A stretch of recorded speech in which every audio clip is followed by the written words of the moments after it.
ओम नमो भगवते महासुदर्शन वासुदेवाय धन्वन्तराय अमृत कलश हस्तस्य सकल भय विनाशाय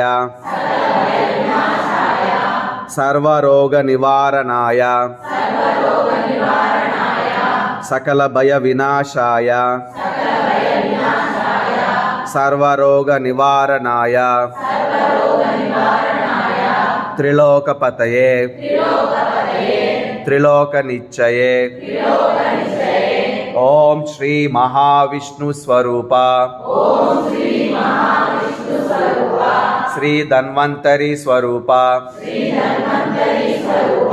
ओम श्री श्री औषध चक्र नारायण नमः।